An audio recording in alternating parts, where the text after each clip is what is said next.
మనము పానీయం తీసుకుంటున్నాము నీరు. We drink water. నీటిలో ప్రాణం ఉంటుండాలి. There is life soul. నీటిలో జీవశక్తి ఉంటుండాలి. There is power. నీటి చాలా పవిత్రమైనటువంటి భగవంతుని యొక్క అంశము. Water is the spark of the divine. భగవంతుని నుండి ఆవిర్భవిస్తుంటుండాలి. శంకరుని యొక్క జటాజూటం నుంచి ఆవిర్భవిస్తుండాలి. It originated with the four locks of Shankara. నీటిని వదలి We leave it, బాటలను తీసుకోవటము but we take ఎంత bottles. తప్పు. It's a big mistake. కనుక ఇది మద్యపానం అనేటువంటిది మహాక్రూరమైనటువంటిది. This alcoholism is very bad. తనను తాను మరిపిస్తుంది. It makes you forget తన yourself. గౌరవాన్ని తీసివేస్తుంది. You lose respect. మానవత్వాన్ని విస్మరిస్తుంది. The human quality is gone. దివ్యత్వాన్ని మరిపిస్తుంది. The divinity is forgotten. వాడు ఏమి చేస్తున్నాడో ఏం చూస్తున్నాడో వానికే తెలియదు. He doesn't know what he sees, what he listens to. ఊగుతూ ఉంటుంటాడు.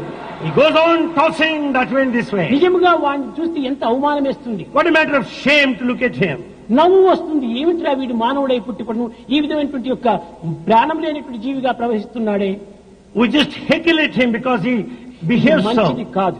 It's not good. తద్వారా కొన్ని కుటుంబంలో కూడా నాశనమైపోతున్నాయి. Because these qualities of features and families are ruined. ధనమంతా కూడా ఈ విధమైనటువంటి మద్యపానానికి వినియోగించి కన్న భార్యను కట్టుకున్న బిడ్డలు కానీ ఏమాత్రం కూడా సాకటం లేదు. All the money is spent for these habits and is not able to maintain his family.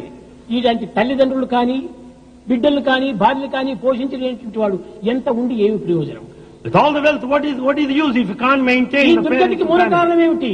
What is the main reason? మద్యపానమే. It's only drink.